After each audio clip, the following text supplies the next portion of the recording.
I'll just say welcome to Olga Kavran, who is from the Special Tribunal for Lebanon, based in Lebanon, in charge of outreach, head of outreach and legacy at the tribunal.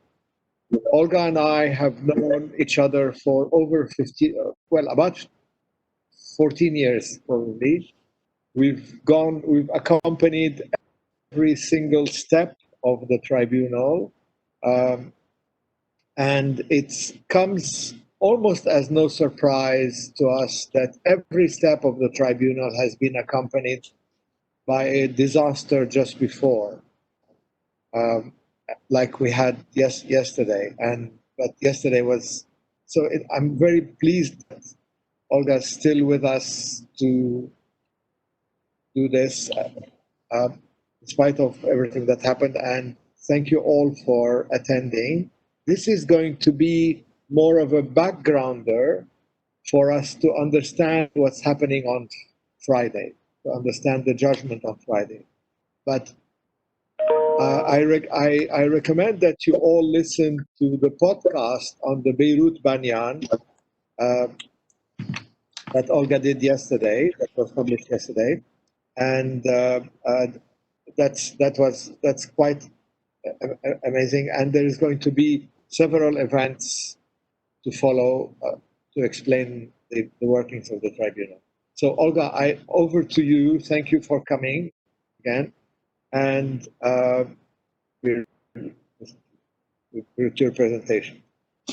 Thank you. I will use the presentation during the first part of this, and then we can.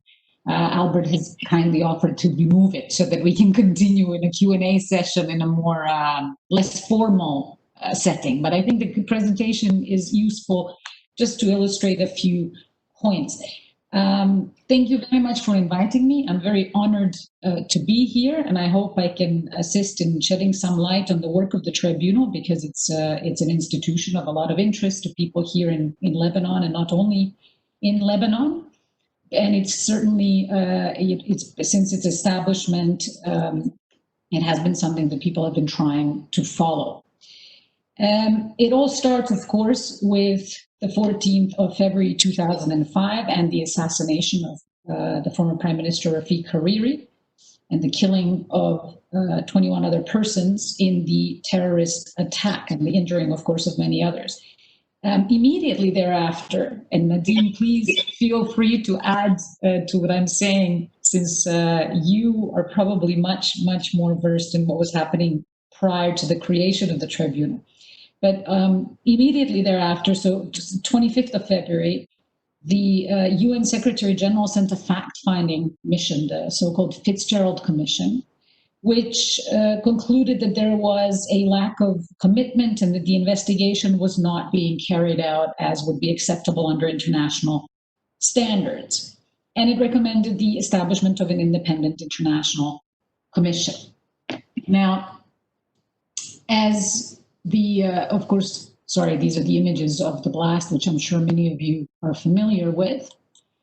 In the meantime, on Beirut, you had demonstrations, a set of demonstrations on the 8th of March, and then another on the 14th of March. Ones were in support of Syria, the others were against Syria, and that in the subsequent years became synonymous with the two political coalitions. Now, we're not going to discuss those because they're not obviously the topic of this, but it is an interesting point to make as a backdrop to the creation of the tribunal.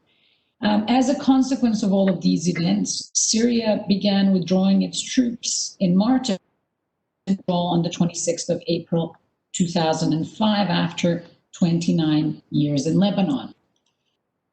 The UN proceeded with the establishment of the UN International Independent Investigation Commission by a Security Council resolution on the 7th of April 2005, and its mandate was completed by the time the STL opened its doors, which was on the 1st of March 2009.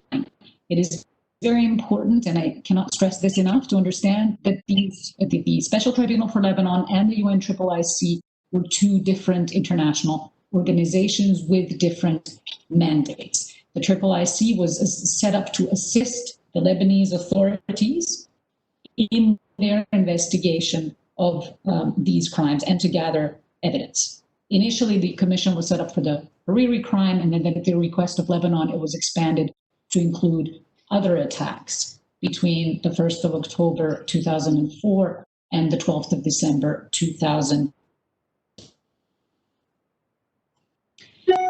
14 other attacks occurred in between March and December 2005. Sorry, altogether 14 other attacks that fall under the jurisdiction of the tribunal had occurred. On the 13th of December 2005, the Lebanese government requested that the UN create a tribunal of an international character.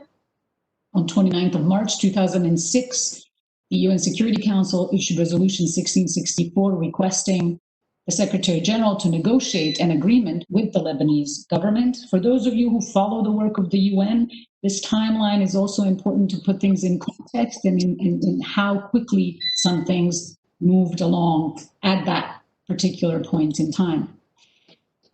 Between January and February 2007, the UN and the Lebanese government signed an agreement on the STL, which was sent to the Lebanese parliament for ratification. By May of 2007, and the fact that the Speaker of Parliament simply refused to convene Parliament, as I understand it, to hold a vote on the ratification, 70 of the 128 MPs had expressed their support and asked the Prime Minister to present a request to the Security Council for the Special Tribunal to be put into effect. In response, 2 weeks later, the UN Security Council issued Resolution 1757, which established the STL. By the time the judges were appointed and a number of other necessary steps took place, the tribunal actually began its work on the 1st of March 2009. So that's important, again, to realize that the tribunal did not begin work in 2007. It actually, its jurisdiction starts from 2009. It is based in Leiden in the Netherlands, and it has an office in Beirut, of which we are also a part. In terms of the jurisdiction, the tribunal has jurisdiction for the attack of 14 February 2005.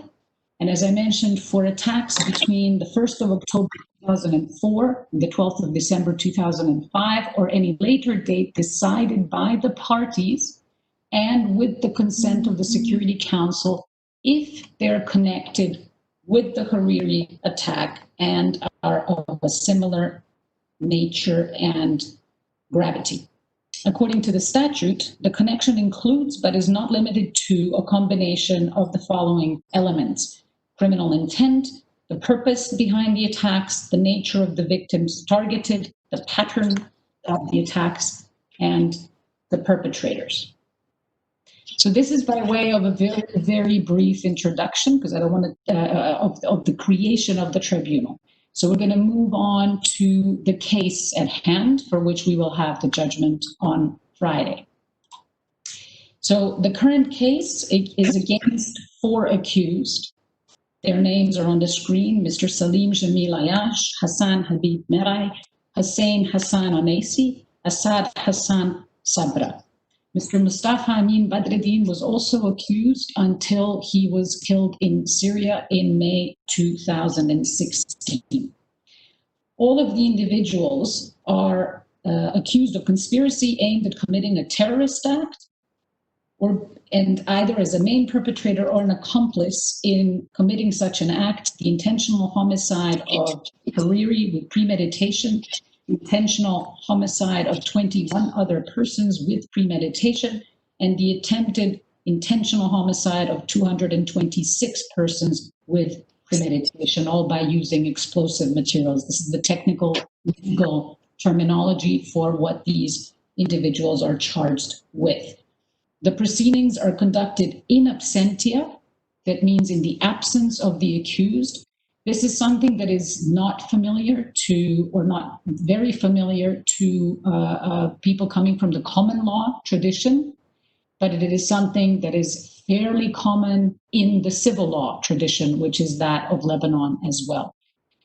And since the STL applies both international and Lebanese law, this is the first international tribunal that has trials in absentia. One thing that's worth mentioning as well is that the Special Tribunal is the first tribunal to have a defense office as an organ of the court. So we have 4 organs, whereas all the other international courts and tribunals have 3, namely the chambers, which is the judges, the office of the prosecutor, and the registry, which is the judicial and administrative organ as well. So the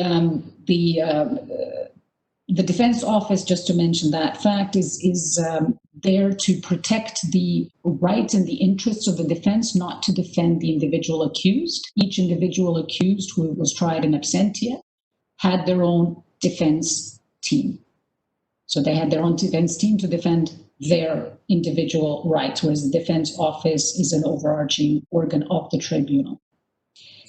The trial began in January 2014 and concluded in September 2018. And now we're expecting the judgment. I will briefly address or briefly explain what the prosecution was trying to establish in court, and also refer to some examples of what questions were raised by the defense. Another thing for those of you who may not be lawyers, which is interesting to understand and keep in mind, is that each individual that is brought before the tribunal or tried in absentia is presumed innocent until proven guilty.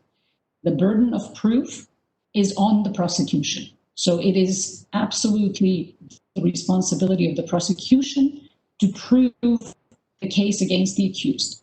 The defense does not have an obligation to prove anything. Their obligation is to defend the rights of the accused, and what they do is raise issues of credibility of prosecution evidence where they believe such issues should be raised. But the burden of proof is squarely on the prosecution. The dynamics of proceedings are such that at all international courts, and the STL is included in that, the rules of procedure and evidence are very, very similar to those of other international courts. The case starts with, of course, after the confirmation of the indictment by the pretrial judge. There is a pretrial period during which the defense is appointed and they can familiarize themselves with the case. Once that period is completed, the trial proper will begin. It begins with the opening statement of the prosecutor, sometimes followed by the opening statement of the defense, but the defense can also defer the opening statements to a later stage, the beginning of the defense case. Then the prosecution presents its evidence and brings witnesses to court.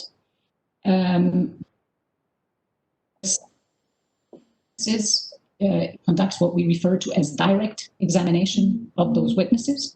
The opposing side conducts something we refer to as the cross-examination of these witnesses. And of course, both during the presentation of the prosecution and defense case, much evidence is submitted to the judges.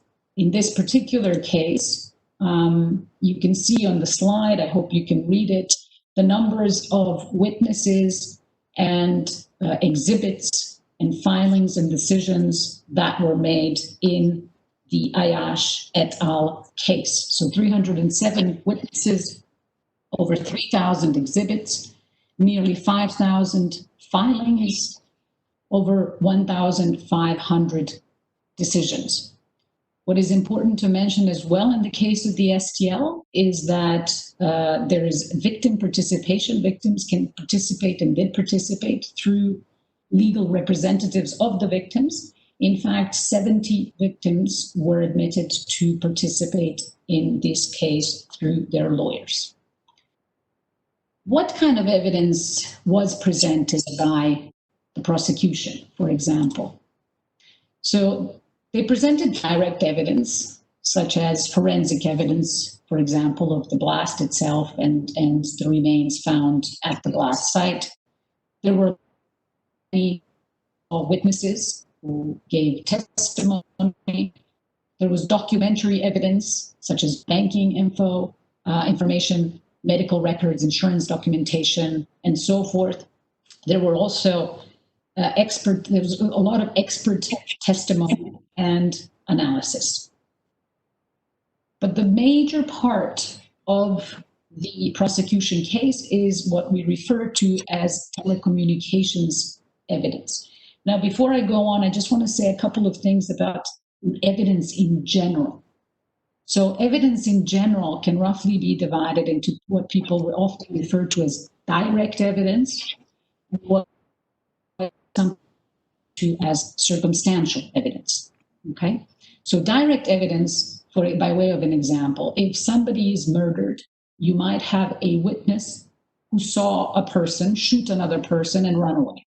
Okay, that would be, if that witness comes into court and testifies under oath, that would be considered direct evidence. And a lot of people would, of course, consider such evidence very compelling.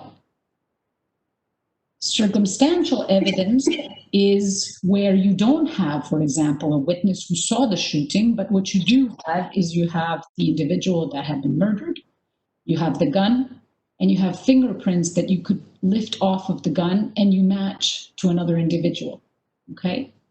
So you have to take a two-step process to ascertain what that evidence tells you.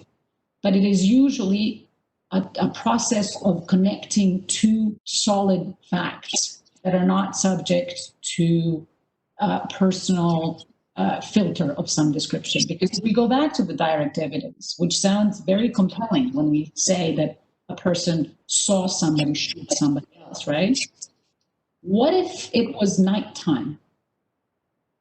What if I told you that the witness wore glasses but forgot to wear those glasses at that particular moment, seeing glasses in?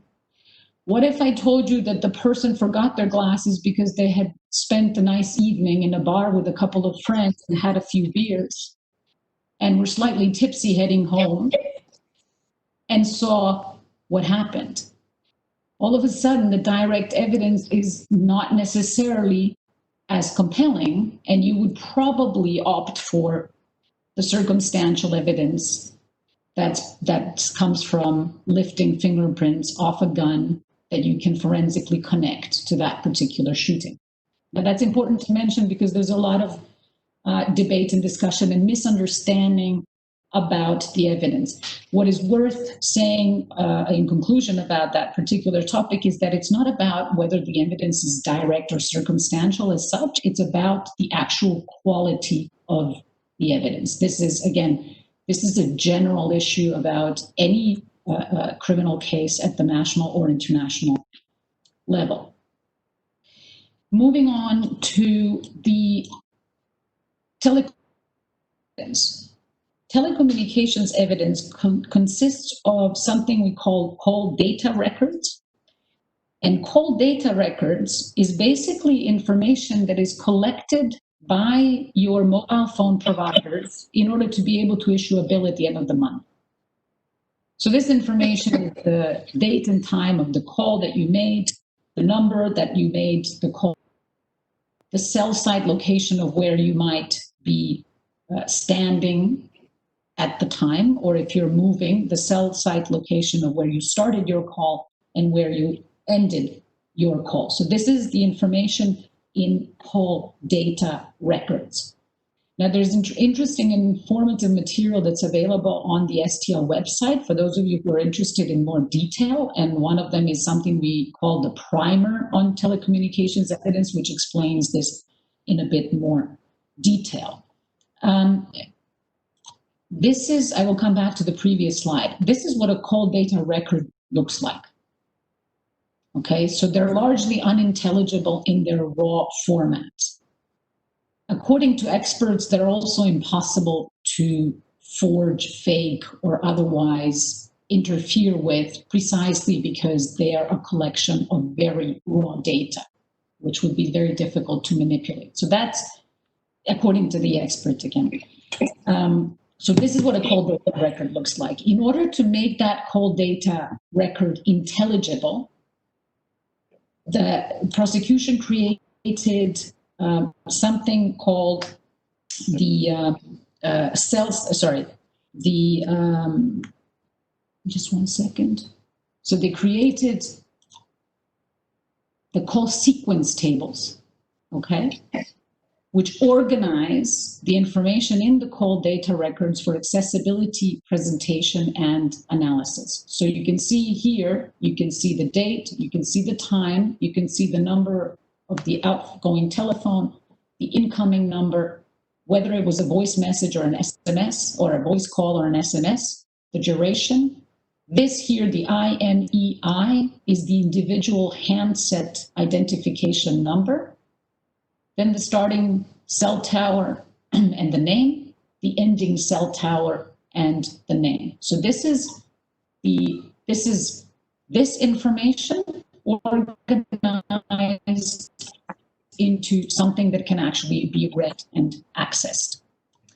In addition, what the prosecution also obtained and looked at were subscriber records, different testimony connecting people to different phones, the cell site information in terms of their geography, the location, the various individual handset numbers, the content, the geographic profiling, meaning, for example, I have 2 phones, and my 2 phones are usually at night in a particular location.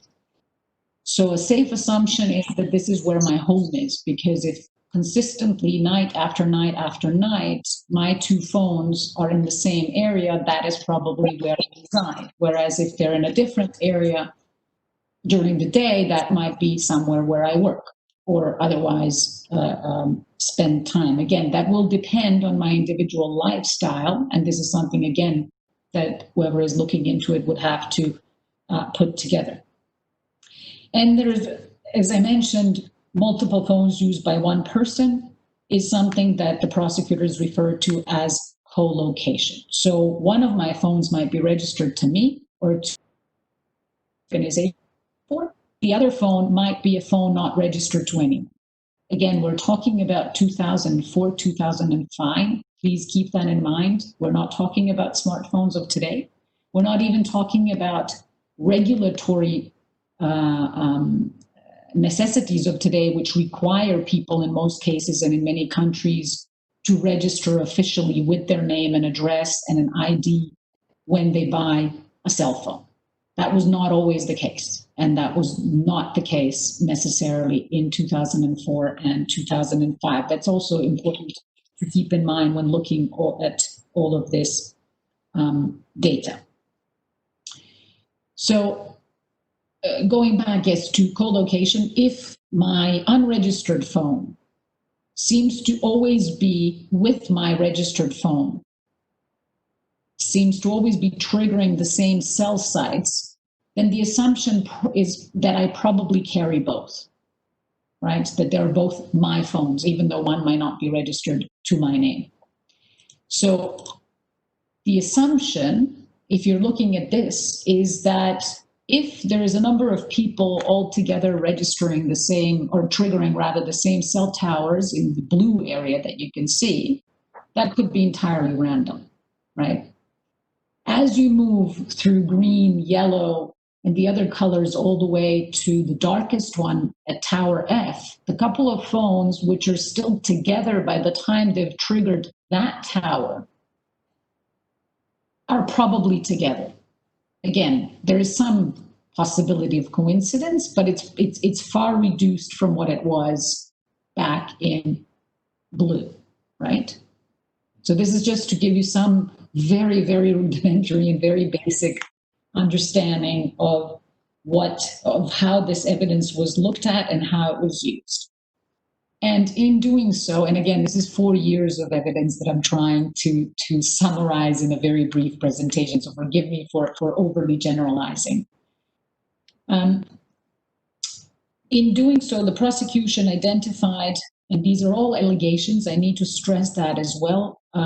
This is prosecution evidence, this is the prosecution case and theory of the case, but we will see when the judges issue their judgment what they believed or did not and found credible or didn't find credible in this evidence. So none of that prejudges what the judges will decide in their verdict.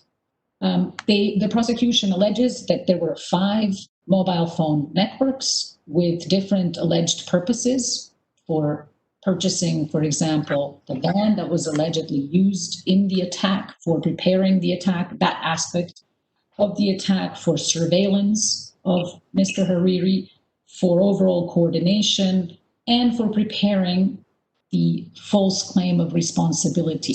Because the prosecution also claims that the was almost immediately communicated to journalists in Beirut after the attack was in fact a false claim of responsibility intended to divert attention from the actual perpetrators.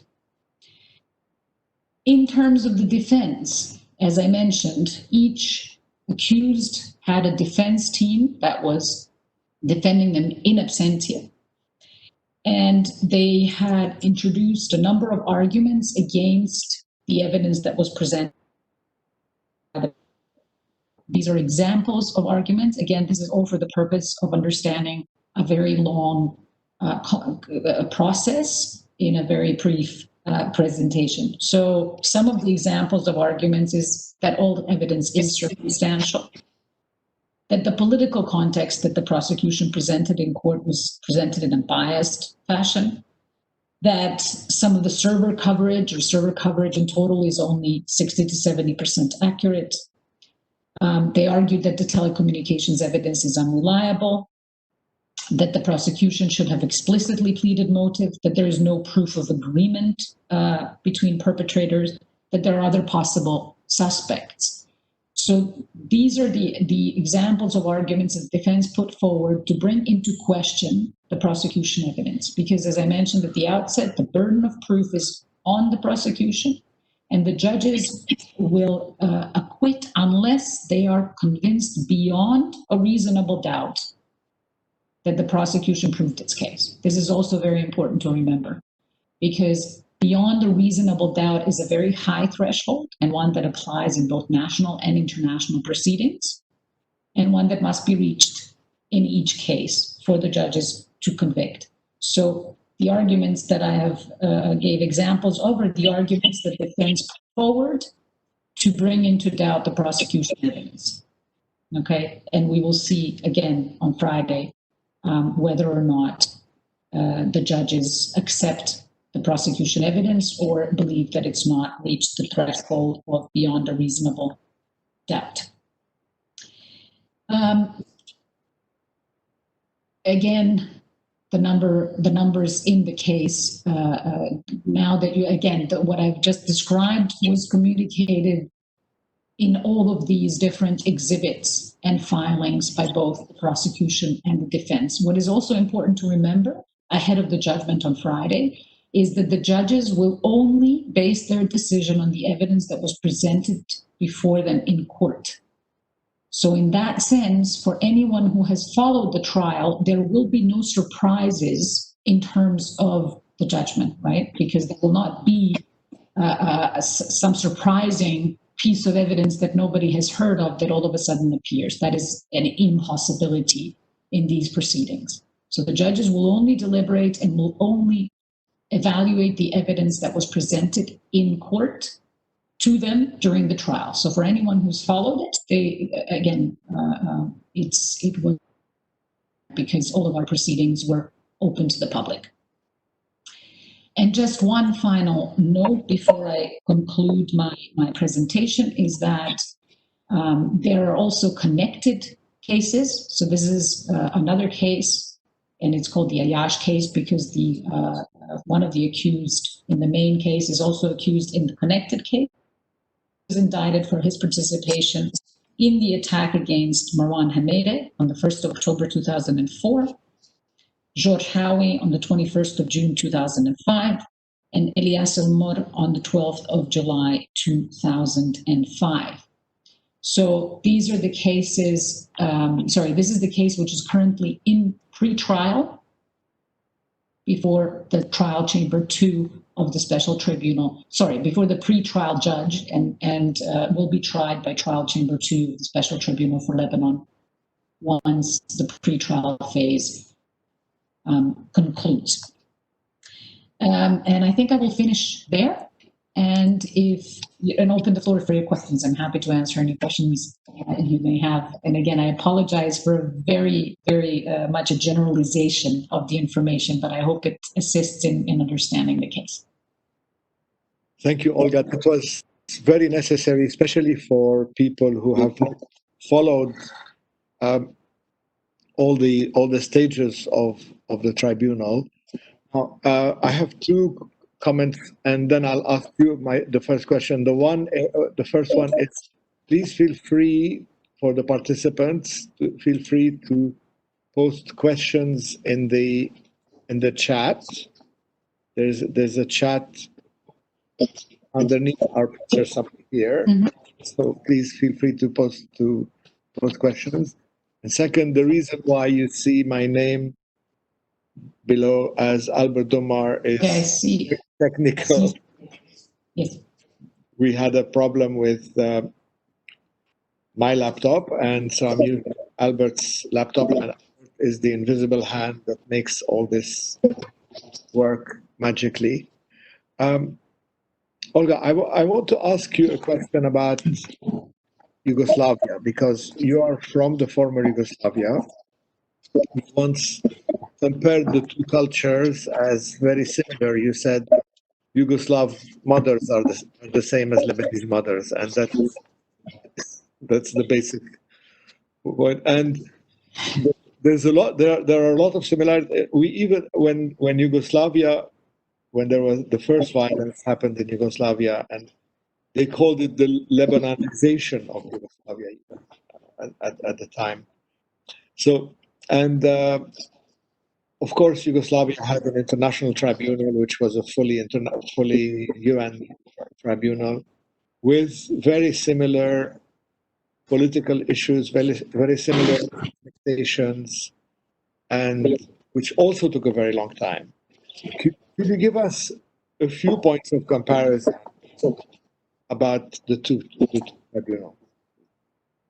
Well, as you rightfully pointed out, there's well, let me start with the differences, just because it's important to lay those out, because the Yugoslav Tribunal was established in the aftermath of war and mass atrocity with jurisdiction over genocide, crimes against humanity, and war crimes.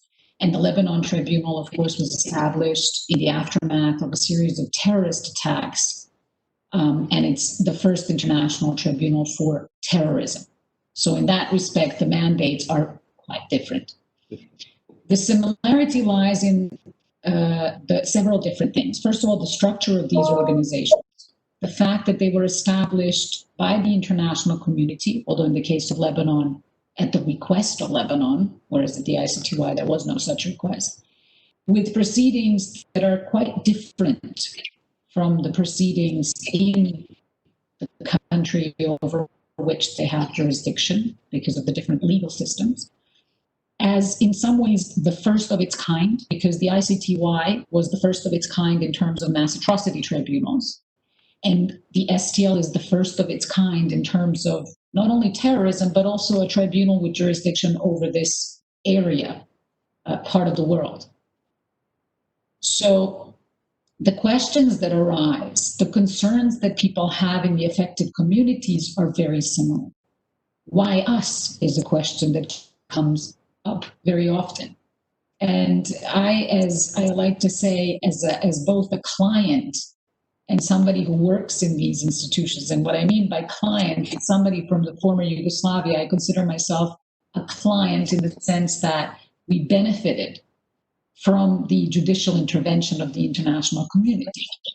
So I would like to say that Lebanon also benefited from the judicial intervention of the community.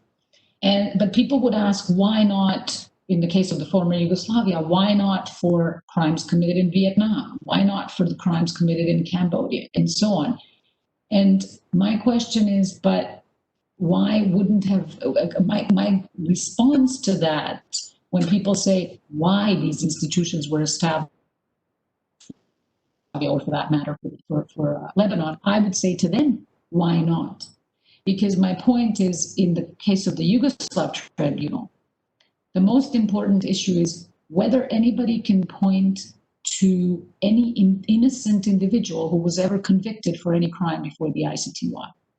And to be honest, in all the years that I worked at the ICTY and since, I have never come across that as a criticism. So people have different opinions on the ICTY, but none would claim that the 90 individuals convicted by the ICTY, that any of the 90 individuals was actually an innocent person. And that is the most important thing, is are we dealing with credible evidence for crimes that had been committed? So again, these are just broad strokes in terms of some similarities or differences. I don't know if there's anything else that you can guess in that respect.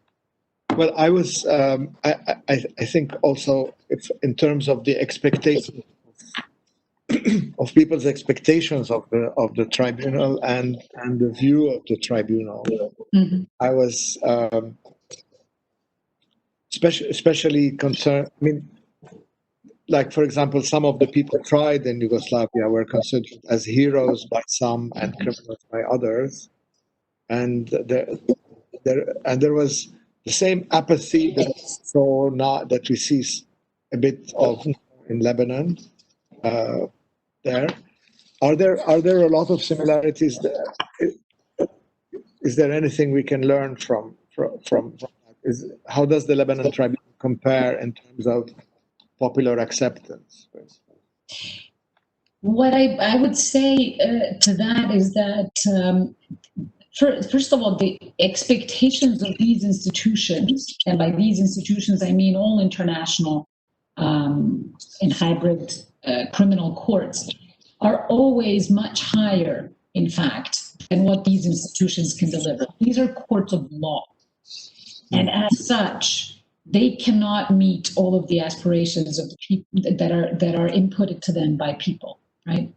Yeah. So the simple fact that they're guided by very strict legal rules that are applied in court, which to people who are not lawyers seem bureaucratic, seem unnecessary sometimes, because unless you're very well versed in criminal law, some of the debates that go on in court and take a long time might seem unimportant, yet they're not.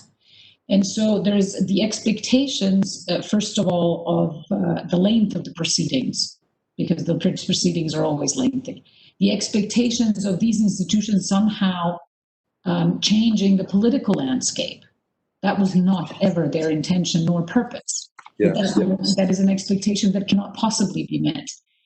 Sometimes the expectations that groups or states are in fact on trial, which they are not, because all of these tribunals have under their jurisdiction individual criminal responsibility for their main jurisdiction. So there's many misperceptions. And these are not necessarily surprising, because such institutions are only established in cases where very traumatic events have happened and countries have not been able to deal with them themselves and are requiring of an international intervention. And so it is understandable that people would have great expectations of these institutions, but it's equally important to understand that these expectations simply cannot be met. In the context of a mass atrocity tribunal, it's even more complex in a sense, because the whole issue of reconciliation came up a lot when it comes to the ICTY. But it's impossible to achieve, for example, in the former Yugoslav countries. What you have now is you have politicians who engage in systematic denial of facts proven in court.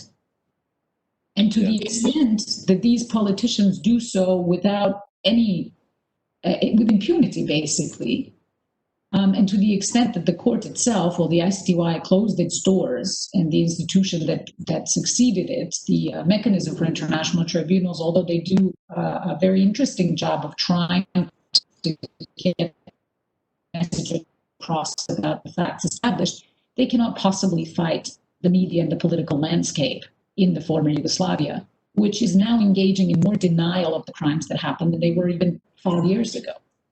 So that's a lesson learned. These institutions cannot operate in a vacuum. They need support from other segments of society in order for people to understand their work and accept the factual findings. I have quite a few questions. Let's try and go through them quickly. I will bunch some together. The first one, which I think is a very relevant one from Maria Yamato, that do you believe that yesterday's explosions will affect the verdict in any way? Honestly, I cannot. The verdict, no. I mean, no. Their decision, and so far, even the actual timing of the decision, we haven't heard otherwise from the judges. But the verdict itself will not be affected. As I mentioned, the verdict itself will be based on the evidence that was presented in court in 4 years of trial, not on anything else. From Henry Barakat, we have a question.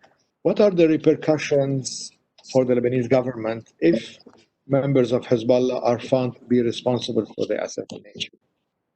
That's probably a political question that you can... I cannot possibly speculate on that, honestly. It's not something I really can address. Yeah. Okay, so this is from Bruce Stanley. Can you clarify why the defense role was added to the STL as a fourth pillar and not to others? And what did it do to make sure that the defense was fair, especially that there were no... So my understanding is that there was a lot of criticism of the ICTY, the ICTR, even the ICC in respect of the rights of the defense, in the sense that defense counsel often felt they didn't have sufficient resources and ways to be heard in the context of these tribunals. So this is the analysis of the ICTY, the commentary on the ICTY and the ICTR. And this is what was being addressed when it was decided that the Lebanon Tribunal would have a defense office. So the defense office has the mandate to appoint defense counsel to oversee the functioning and the performance of the defense counsel to ensure that they have all the resources at their disposal, and to file also before the judges certain filings which are of a general nature, not in relation to a specific defendant or accused, but in general in terms of the rights of the defense. So these are all, for anybody who's interested more in the work of the defense office, I would suggest visiting our website because there's a lot of information there, including various handbooks that have been put together, for example, on defense investigations, which is something that is done at the international level, but not necessarily at the national level, for example, in Lebanon or other civil law countries. And there's a lot of information as to what the various efforts of the defense office of the Special Tribunal. On the defense, there are things that probably a future PhD student will look at, which were the links from the tribunal of the witnesses and the bureaucratic problems it had, and we have questions about the funding also, and several questions are basically about yesterday's explosion.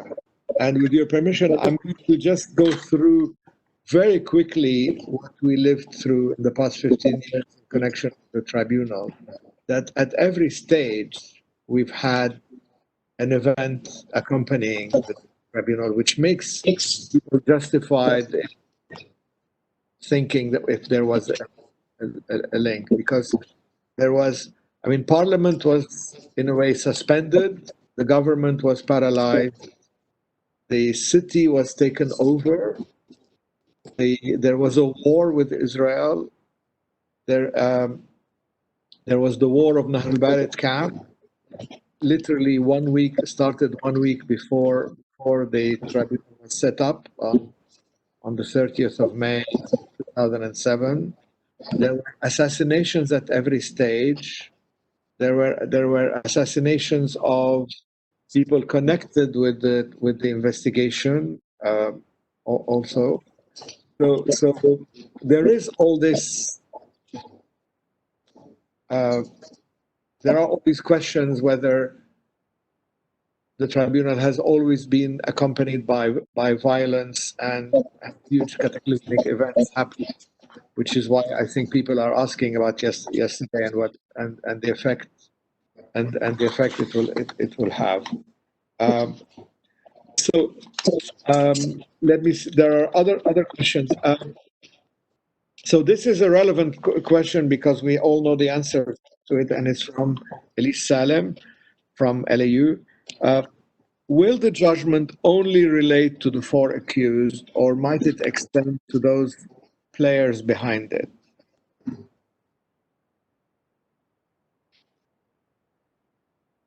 Well, as I mentioned, first of all, I cannot possibly know what the judgment will say clearly.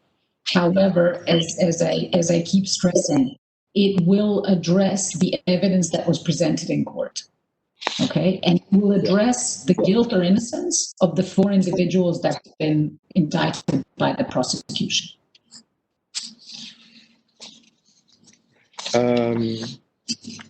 There's a question of what would happen if one of the defendants is captured. Will there be a retrial? Could there be? According, yeah. Sorry, the line is cutting. I'm sorry if So, what would happen if one of the defendants is caught, is arrested? Okay. Would there be a retrial or yes? They have a right to request a retrial. They also have a right to accept the results of the outcome of the case before the STL, but they do have a right in case of a conviction of a retrial. Yes.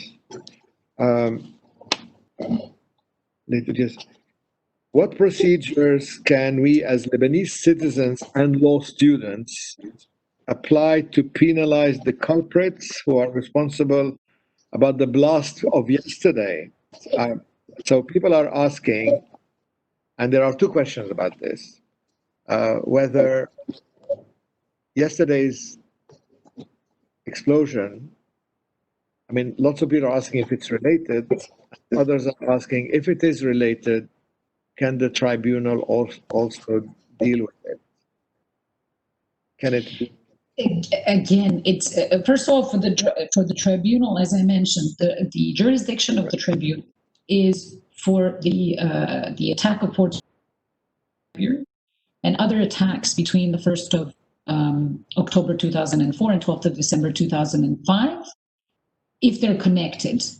Other attacks the 12th of December 2005 can be included in the jurisdiction with the agreement of Lebanon and the UN and the approval of the Security Council. Okay, but that has not happened as yet. So what we know so far is the jurisdiction extends to include the 3 attacks that I mentioned in the connected case, in addition to the Hariri attack. I cannot speculate on what the outcome of any investigation might be into the blast that happened yesterday.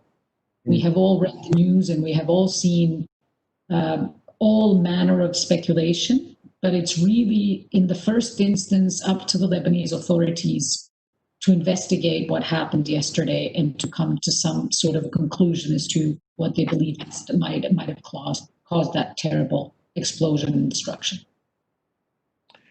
Now, I'm going to paraphrase the question from Ahmad Wattar because of language used. So given the influence that Hezbollah has on Lebanese politics, can the Security Council exert any pressure? And does it have any power of implementation if the Lebanese government does not cooperate?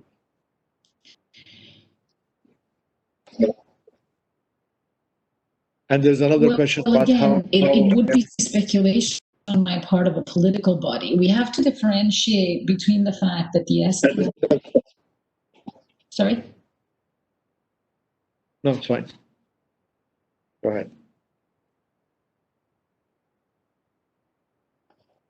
No, sorry, the line cut out. So I cannot speculate on what the Security Council may or may not wish to do. Clearly, the prerogatives of the Security Council under Chapter 7 are quite broad, but it would be a very inappropriate for me from the position of somebody at the STL to speculate on what the security may or may not do in such a case. What I can say is that it remains the obligation of Lebanon to arrest the individuals who have been indicted. And that obligation will remain if any of these individuals are convicted. But what any entity outside of the STL may or may not do in that respect is not something that I could speculate on, because it would be inappropriate. Yes, of course. So the same, I mean, in the same spirit, there are lots of questions. I'm trying to join them all together from Sergio Khalil, for example. So how realistically enforceable, and if someone says that they reject, for example, the results of the tribunal, will that be the end of it? I mean, will that be, I mean, the judgment will come out, a verdict, and if it is rejected, will that be the end? Or is there follow-up, or what? I think they're asking you to speculate on the politics, which is interesting, but these are questions we have to bear in mind. No, of course. I mean, there is there is one issue that is common to all judicial institutions at the international. None of them, including the STL, have their own enforcement mechanisms. Therefore, they rely on authorities on the ground to arrest the accused. And that was the case with any of these institutions, which is why if you follow the work of the International Criminal Tribunal, we can see that certain individuals, International Criminal Court, we can see, for example, that Omar al-Bashir has large for a very long time. Now there is some speculation as to whether he may or may not be transferred to the ICC, remains to be seen.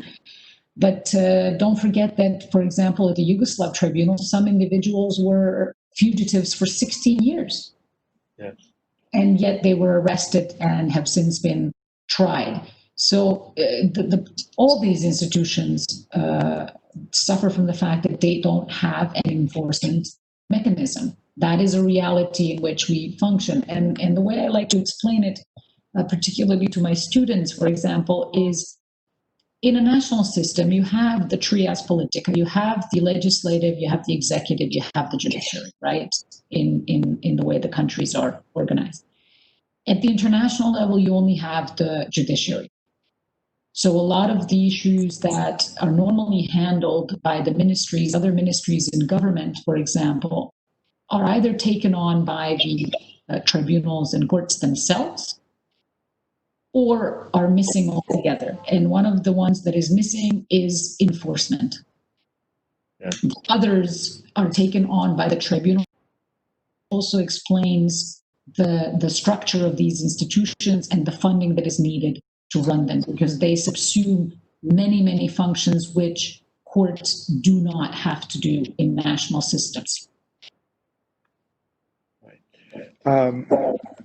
I have several questions that came on the chat, and others I'm receiving on my WhatsApp and email.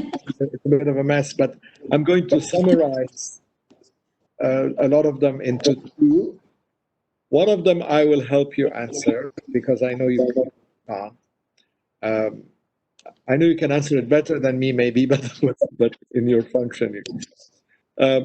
So, about politicization, there are, of course, a lot of questions about politicization of the case, politicization of international justice, even politicization of the National Criminal Court.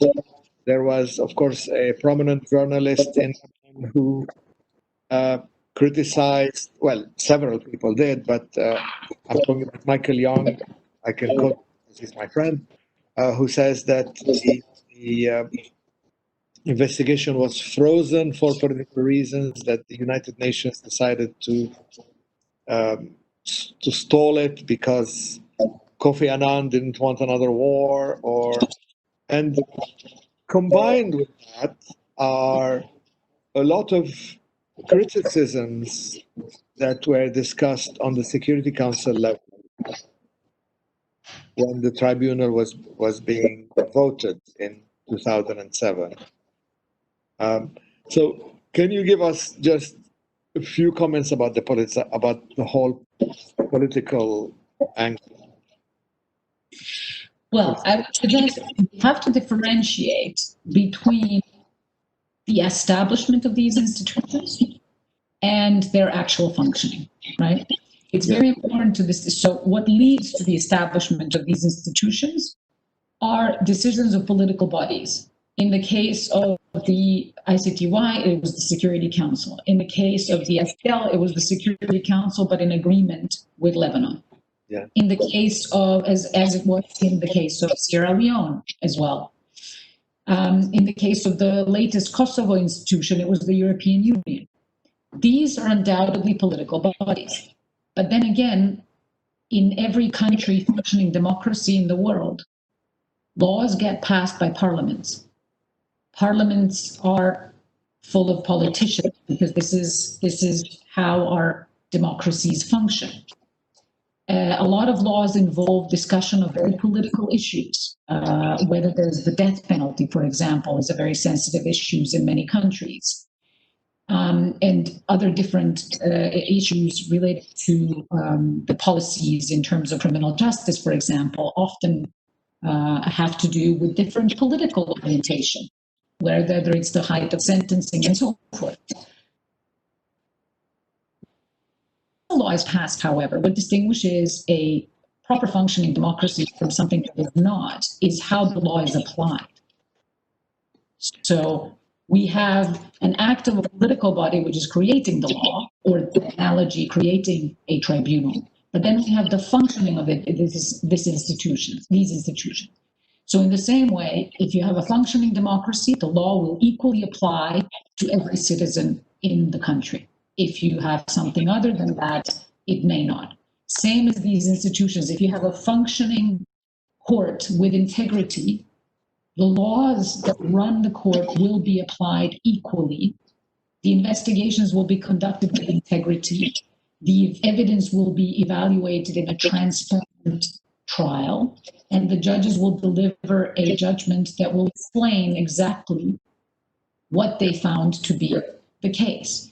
And this is where there is no room for politics. Once you enter into that realm where you're talking about presentation of evidence in court that can be tested by the defense, as it was rigorously in this case, I mean, one only needs to go back and look at the testimony of witnesses in the trial to see how thoroughly they were cross-examined by the defense, as well they should have been, because any trial is only as good as everybody involved in it. So if you don't have a good defense, you cannot be confident of the outcome of a trial. Same as if you don't have a properly done prosecution or judges with integrity. So these are the two things that we must differentiate. That which leads to the creation of these institutions and the way that they go about fulfilling their mandate. So which brings me back to your question about politicization, it's a matter of perception. There are certainly opinions that people will have. For example, again, going back to the comparison with the ICTY, any number of politicians will, for example, the current politicians in power in Serbia will tell you that the tribunal was squarely anti-Serb. The fact that the facts of the tribunal do not bear that out do not concern them, because they're fulfilling a political agenda. They're saying things which are simply untrue about the volume of work that was done at the tribunal in order to assist their political agenda. And this, unfortunately, is going unchecked. And this is where people say it's politicized. Well, it's not because it's the tribunal that's politicized. It's because people who comment on it have their own political agendas and decide that they are trying to use it to that effect. So this is something that I always, again, when I'm speaking with my students, I try to explain them how they can differentiate. So there are several questions about execution, the power of the Lebanese authorities, the power of the UN. We've already dealt with that, and it's a subject that we can discuss forever. But there is a very interesting question here about perception from Professor Marie-Joëlle Zahar from Montreal, who says hello, and says that you've taken great care to explain that the tribunal focuses on individual responsibility, but one of the failures of the ICTY, because Marie-Joëlle is a specialist on the Balkans and on Lebanon, was to convince or educate the population of the difference between mostly Bosnian, between individuals and the community. So mostly Bosnian Serbs felt targeted as a community, something that contributed to their rejection of the tribunal. And so what has the STL done in Lebanon to educate advocacy in this regard? A very interesting question, and a multifaceted one when it comes to especially the ICTY, because again, and when the professor says that the ICTY failed in that respect in education, it probably did, due to the fact that the whole notion of outreach, for example, was only established. I mean, the whole outreach program, the first outreach program, was established in 1999, so 6 years after the ICTY was established, because people simply didn't realize that this is a function that these tribunals might need to fulfill, an educational role, which some still argue is not necessarily a role for a tribunal to play. So it's a very important issue, but one that these tribunals cannot handle on their own, because they cannot single-handedly educate younger generations. This must be done by systems in the countries themselves. The fact that the ICTY has established, they need to be included in history books. But there's nothing that the ICTY or the MICT can do to force that to happen, you see. And in answering the question of what we're doing in Lebanon, we are promoting international criminal justice and the STL's very important role in the development of international criminal justice. And we're working with a lot of students. I know that you're familiar with the course that we have started and we have been implementing, where students in Lebanon from 11 different universities in Lebanon come together to attend classes taught by people who are based in The Hague, in the Netherlands, usually. And they're practitioners from the ICTY, from the ICC, from the MICT, from different tribunals based in The Hague, as well as academics from the universities in the area. And they listen to a course on international criminal law and procedure, which is something that is not offered in that way in their own universities in Lebanon. And so far, nearly 1,200 students have graduated from the course since 2011, which is a very high number when you consider the fact that this is a niche area of law. It is a very specialized area of law, but there's great interest in it. And and what we have been doing with that, the whole purpose behind it is to open another, if you will, academic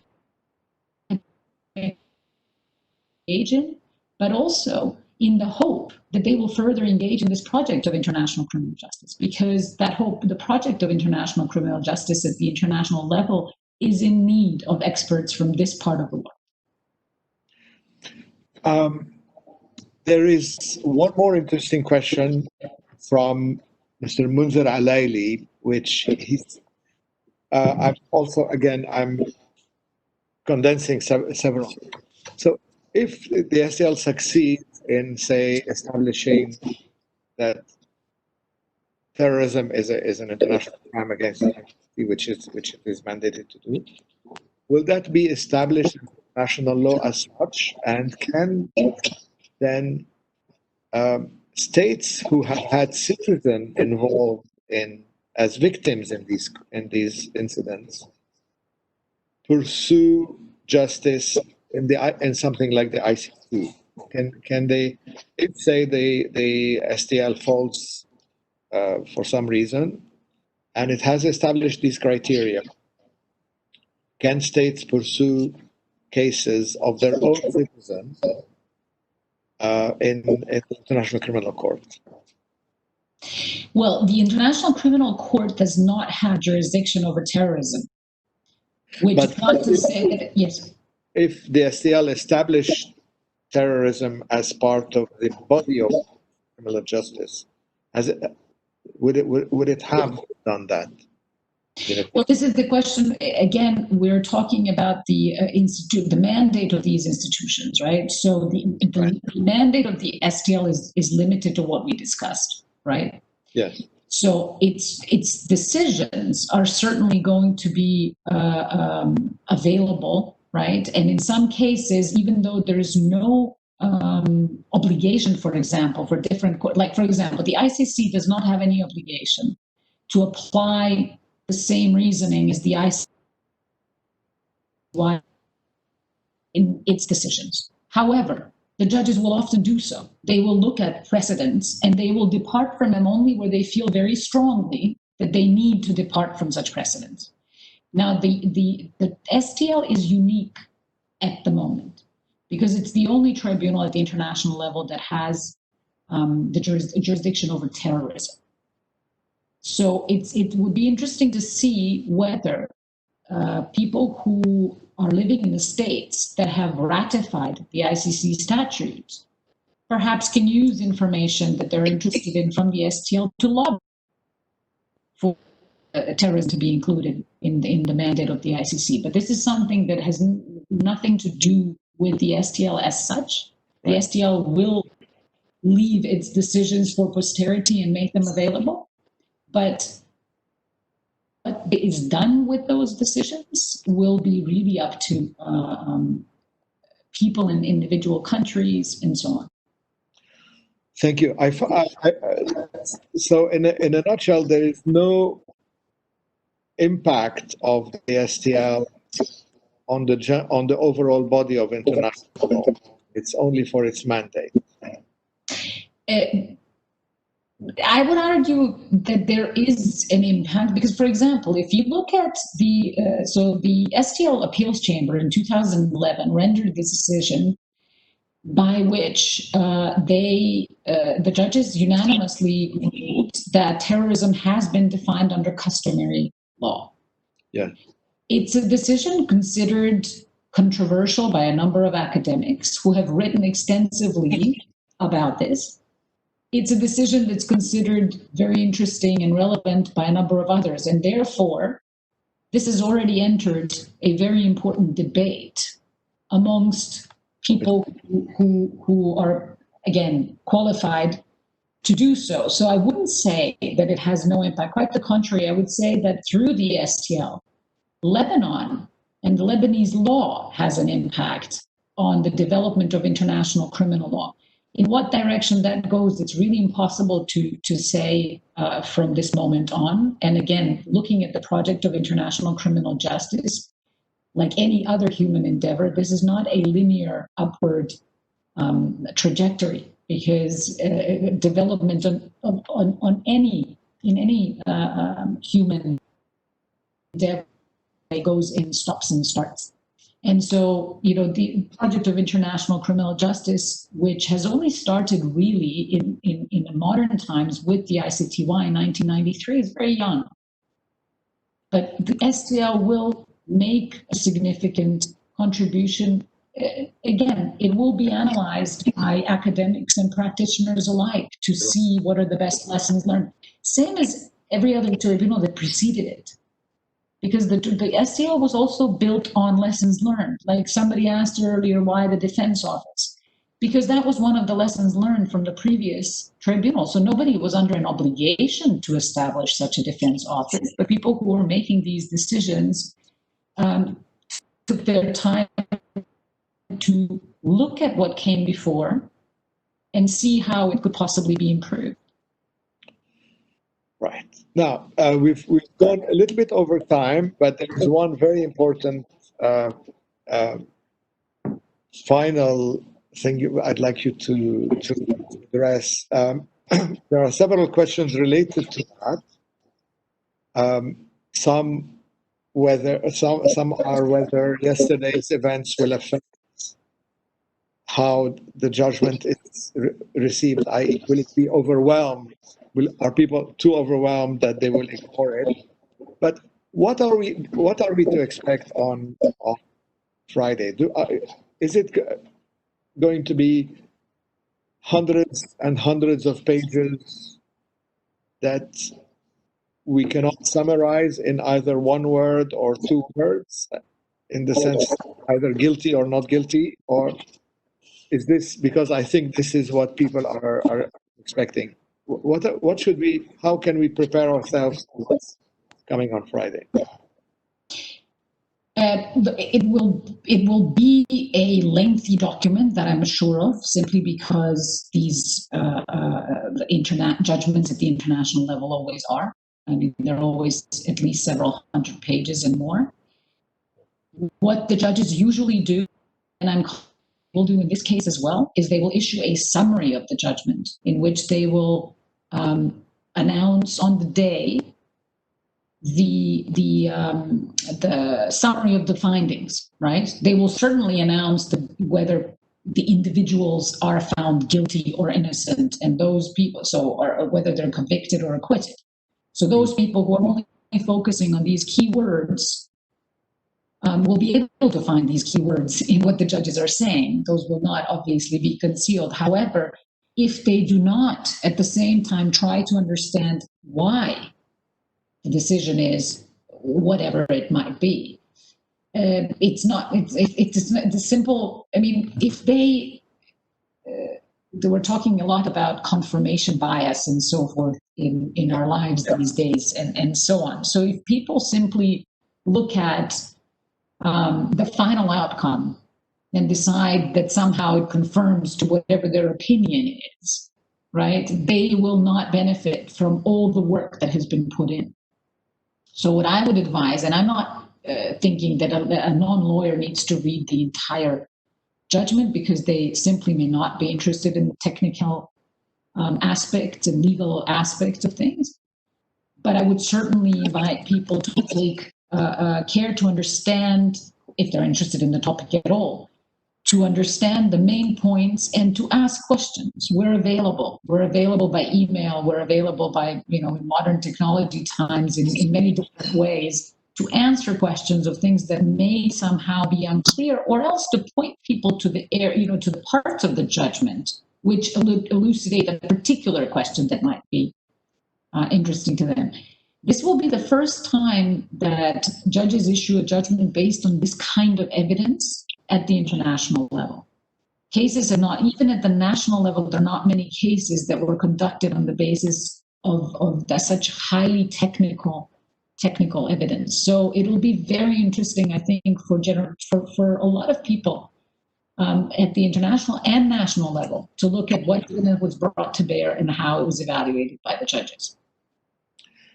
Thank you. Now, my last question. So this is the audience. I have one last from me. I just have a bit of news for you. Yes. That they've decided to issue the judgment on the 18th of August, not the 7th. But Not we the have to see, yes. So they are going to issue it on the 18th of August, and it's in view of the respect for the persons who have perished in the blast and everything. So it's postponed by 11 days. 11 days. Okay. Yes. That's interesting. So the last question is about universal jurisdiction of states in international criminal justice versus international criminal justice done through international tribunals by the UN. I have in mind, of course, the trials of Syrians in Germany and in other attempts at exercising universal jurisdiction through a state. Do you think that avenue competes with international courts as it is more efficient, quicker? There is far more participation from, say, civil society and media in it. How do you find and because it is quite a new phenomenon, isn't it?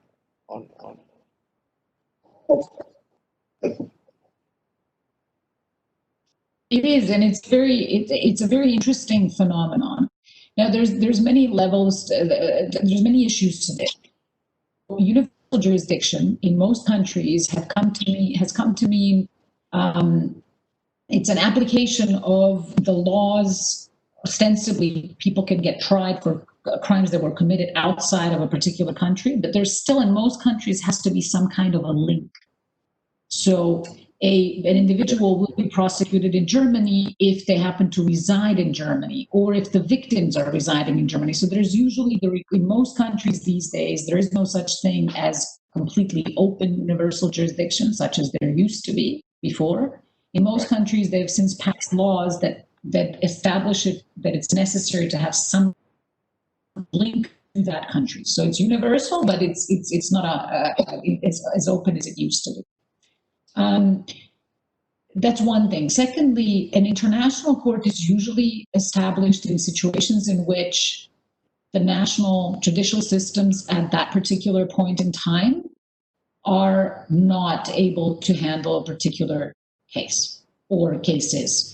Okay, either because the systems are completely destroyed or because there are some other prevailing conditions which make it impossible.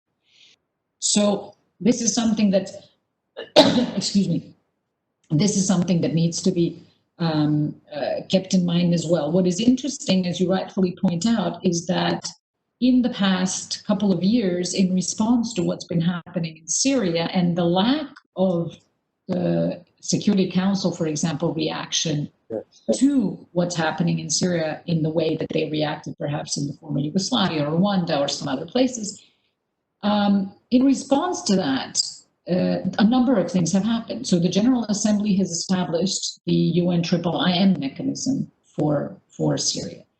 There is an NGO which has been involved in collecting evidence about crimes in Syria for some years now, which is cooperating directly with national authorities and with the UN IIIM. So there are many different developments which are very interesting.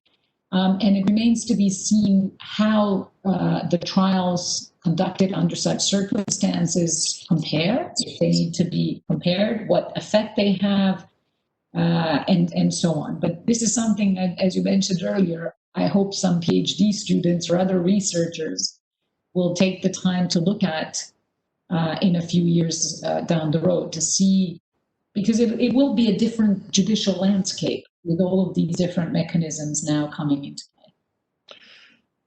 Thank you very much, Olga, for everything.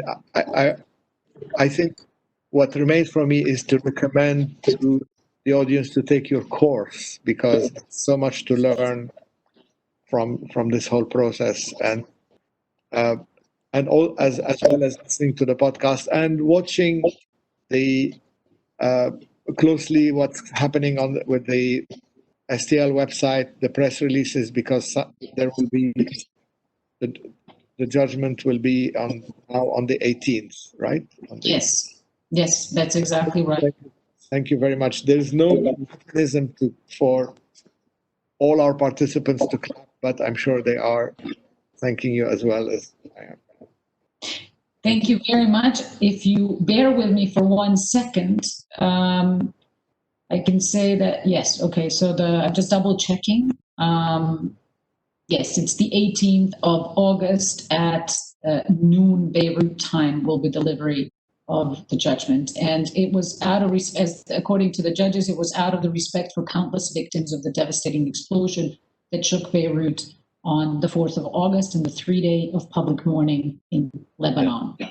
So I'm just reading from the announcement that just came out so that people know why the judges made this decision. Wonderful. It means I have to wake up at 5 a.m. on that day. On the 18th. Thank you very much. Goodbye. Thank you.